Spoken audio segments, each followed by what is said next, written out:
This is a Turkish propaganda poster in an alternative universe where Greece is a major superpower. It says up here, the Greek beast is hungry for your homelands. Stop the beast. Join the Turkish army. I love that there's also dates included for these events. So it first started off with the colonization of maybe Libya, and 2 years later they got Crete, and they got all of Cyprus. Then there was clearly a major war that happened between these two after World War I, or maybe during, I don't even know. They got back Istanbul, which means in this world, I love that it's not highlighted, but this is probably called Constantinople. And then finally after that, they got Crimea, or at least a part of it. I love stuff like this that isn't just showing us a random map of alternative history. Just to dive deeper and add like the propaganda element is so cool. This is an interplanetary government sometime in the future when we've colonized the entire solar system. Let's start off in our home planet with the United Nations of Earth and Luna, or the moon. Population 13.7 billion, so like almost double what we are now, a little less. The headquarters for our planet would be New York City. Then we have the Venus territory with only 9,000. Understandable. Venus is probably not a very fun place to live. It's like all hot, and isn't the rain like acidic? It'll probably like melt your face if you leave a base. Even less people in the Mercury territory, only 100. It's only 3 research stations, and they have to be on the side that's like at least in between the darkness and the light. Isn't it like 500 degrees Celsius if you're facing the sun, and then like negative 500 if you're away from it? I don't know that much about planets, let me just say that, but I don't think that Mercury spins. It doesn't rotate, right? So maybe you could get away with putting a base like right in between the sun and dark. I am not 100% about that. Now, I knew that Mars would probably have the biggest population. They're almost at 1 billion, so I'm assuming in this universe we probably got to Mars first. The HQ is Jamestown. How the hell is 1 million people living? Oh, I guess they could live on asteroids. What if an asteroid hits another asteroid? That seems kind of dangerous to be putting people out here. There's 10 million on Jupiter, but I'm assuming this is really like the moons. They're probably on the moons. Yeah, and especially with Saturn, 2 united moons of Saturn. There's no one living, I think, on the gas planets. They're just out here on these rocks. I'm guessing. I don't even know, but there's 12 million there. Everyone's favorite Uranus, only 5K there. Gets less and less, of course, as you go away from the sun. 3K in Neptune. Hey, what about Pluto, though? Come on. Again, my boy Pluto getting shunned here. The United Kingdom of Great Ireland and Northern Britain. So this is a world where England and Wales have been completely shunned. They've become the British Republic. This is basically just like a Celtic universe. Most of the population is in Leinster, and of course with that, they are also making the most GDP, 651 billion. Then there's of course Ulster, Munster, Connaught, and Northern Britain, informally Scotland. Oh, that's weird. There's not that many people here though, only 3 million. I really hope they nicknamed themselves the Celtic Empire at the very least. I wish this dove into like where they probably would have colonized. I'm assuming they would have gotten their own 13 colonies or maybe something in Canada. There's probably no lack of potatoes in this universe either. An alternative universe where the European Union is insanely powerful. I'm just trying to figure out what the hell even happened here. We have Germany divided between Prussia and Austro-Bavaria. Brittany, France is an independent nation. Also, Spain has been divided up a little bit. The United Kingdom has not left. Scotland is also independent. There is no Belgium, just a Flanders. Is the Swiss somewhat involved? Is that what this is supposed to signify? They're an associated state. Finland also has a lot of Russian land out here. How'd they get so buff? Oh, and Yugoslavia is still around. Look at that. I am really trying to figure out what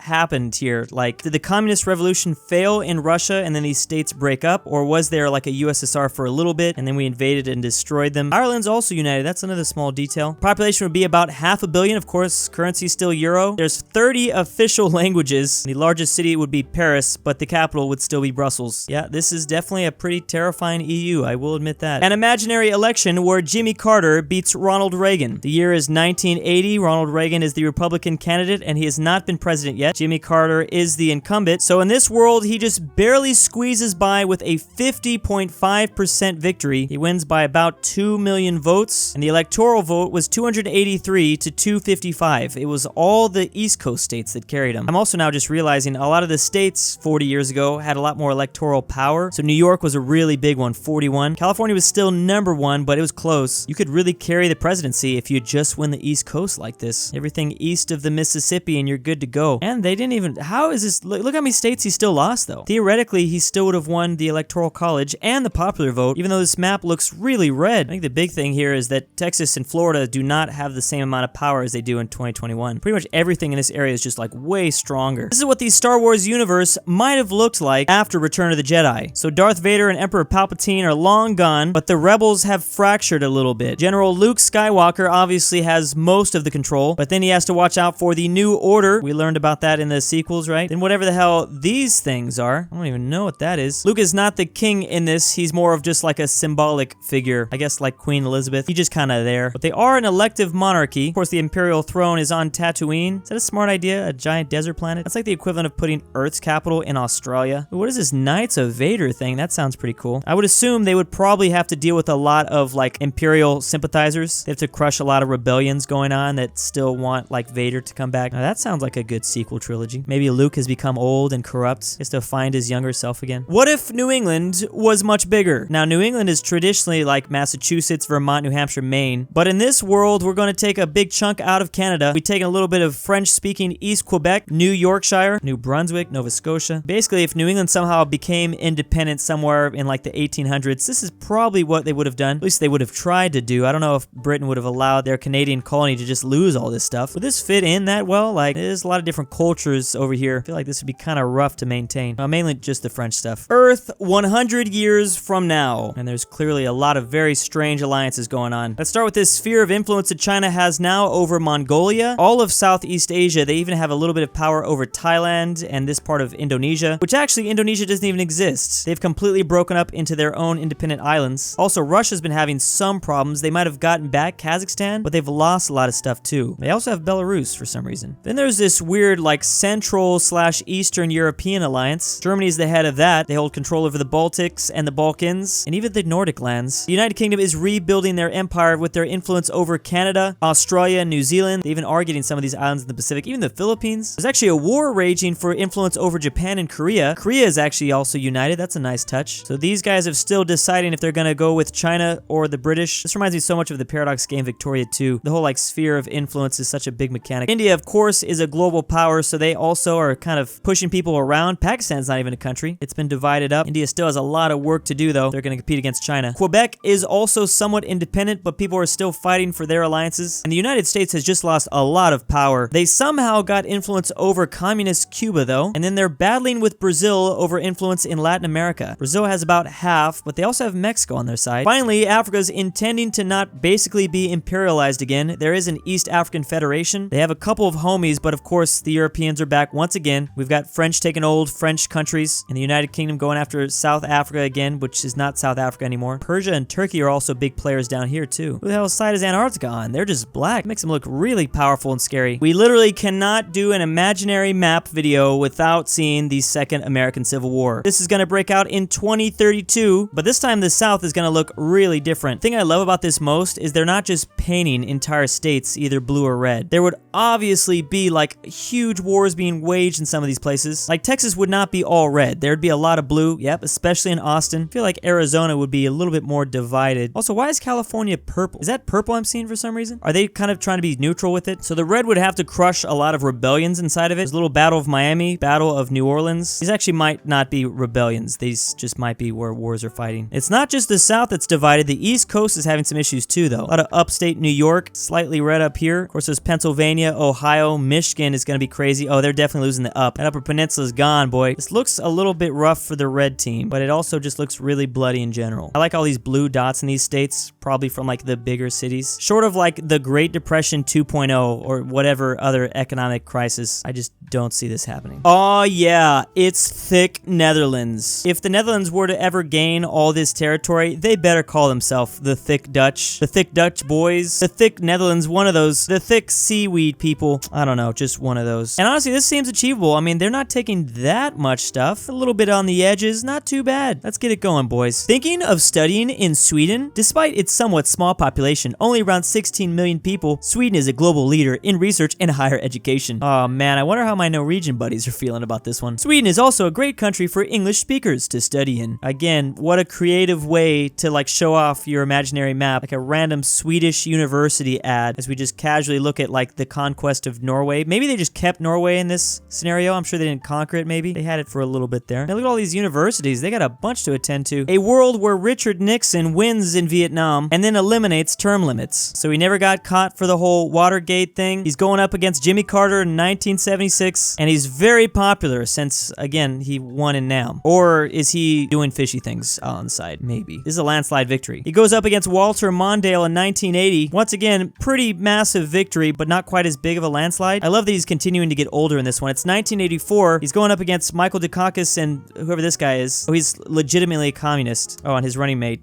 Oh. Richard Nixon in 1984 continues to win a bunch of states. 48. Wait, is there an extra state in this universe too? 48 plus 2 plus 1? What is the extra state? Because it wasn't DC, right? It's 1988. I love that he continues to get older in these photos. He's running up against Robert Redford, the Democratic nominee. Oh, is Vietnam a state? Oh, I think that's what they did. Oh, that's hilarious. So Vietnam has become the 51st state, and now Mr. Huynh here is running as a communist with his running mate Jesse Jackson. This is so hilarious. Now that one was a really close one, at least comparatively to the rest. The popular vote was still a landslide. Finally, Nixon didn't make it, so his running mate General Ford is now the Republican candidate. He's been vice president this whole time. He's running up against Robert Redford once again, and this is finally the time where he wins. The Democrats have finally taken back the U.S. in 1992, but just barely. That re-election one won't be very fun. A universe where Texas is an independent communist country. Yes, you heard that right, an independent communist country. So they were established in 1864, which means they were able to win the No USA Civil War, but instead of being a part of the Confederates, they decided to just go out and do their own thing. Also, these state borders, what's going on with this? They got a chunk out of Louisiana, a little bit of Oklahoma. I'm assuming they didn't start off communist, but as soon as that became like a popular ideology, they adopted it. Oh, that's right. They're actually revolutionary Texas. Here's what the borders look outside of just the state borders. Of course, they got to represent their boys, all with yeehaw hats on, or I guess we're saying weehaw, haha. Lenin's not included or anything like that? Is this before Lenin? Were they the first communist state established, like even before the USSR? So yeah, after 1964, this pretty much established the entire collapse of all the countries in North America. Except Mexico, they got some territory back. Russia was, of course, never sold. Russia, Alaska, that is. The CSA is still here, but yeah, like I said, Texas just decided to do their own thing. Then it's kind of hard to keep like New England and the Pacific states together, so they both went their own ways. Quebec is independent. I don't really know how Canada is supposed to fit into all this. Why would Canada care if like the South won? I don't know. Danish Greenland's still here though. Is revolutionary Texas prepared for like the Alamo 2.0? Because I think Mexico's probably going to want this back too. The Texans are going to have to do those Soviet strategies of just sending a bunch of meat shields in. The year is 2016 and Germany still has their World War II borders. WW2 never broke out. Does that mean, I don't want to think if a skinny mustache man was there or not. If he was, I guess he didn't do anything. But this is a life satisfaction map, and funny enough, it is the eastern German states that are way happier than the westerns. I don't know why that would be. The green is like 7.5 or above. Yellow is like 6.7. Overall though, it seems like most people are happy. Yeah, East Germany in this universe would be real different. It was never under communism, so I can't even begin to think what these would be like. Kaiserreich, or what if Germany won World War I, but the year is 1997. I love the inclusion of this like old PC UI. Oh man, we even have Clippy back. This is so nostalgic. Thanks Microsoft Word. Thanks Netscape. So basically, because Germany won WW1, I would assume a lot of the monarchies are still in place. British Raj is no longer here, and a lot of the old British colonies still got their independence. South Africa, Australia. Oh, it's actually Australasia. They kept a hold over New Zealand. Look how big Pakistan is looking here. Korea is united, and Russia was probably never communist. China's also probably not communist. Look at that big old Mongolia. How would they still establish that? Maybe they got it during like when Russia was really struggling. I would assume that Africa looks pretty independent, but there are some old German states. Actually, no, yeah, Africa is not independent. What am I talking about? France still looks like they have a lot of this. Britain lost most things though. Indochina joins WCO, the World Commerce Organization. Germany had this territory, but it is it's like Hong Kong switching hands. Germany had to finally give back something to China, the 99 years of German rule. Hey, the Portuguese, okay, so Africa's still messed up. Portugal still has some stuff. It's really the British that lost out on this continent. Of course, nothing has changed in South America. That is the only guarantee in all these alt histories. Nothing will change in all of like Latin America. Although Cuba's probably not communist. Canada is also still under control of the British. I can see like if you took all these L's, you lost India, you lost South Africa, you're probably going to want to keep a hold of Canada. Is that an independent Greenland I see? I don't think they're under Denmark, or I don't know. Maybe they are. These browns are similar. Turkey still fell, of course, because the Ottoman Empire was just the dying man of Europe. And big, thick Austria is still in Europe. Looks like fun times. The only problem with this map is it'd probably take at least 20 minutes to load on DSL. I don't want to go back to those horrors. And big thanks to the October patrons: Majestic Unicorn, Papi Druwu, I Love Marks, Drew's Thick Breaks and Girlfriend, Drew's Argentinian Grandpa, AryanAfterHours, BringBackPolandball, Alfonso M6, Barnsky W, Dalton D, Send Nic, Ivan Lima, Jesse C, LuxembourgLover, Max Cooper, McBlorf, Mind Brothers 999X2, and Stormtrooper 501. Thank you.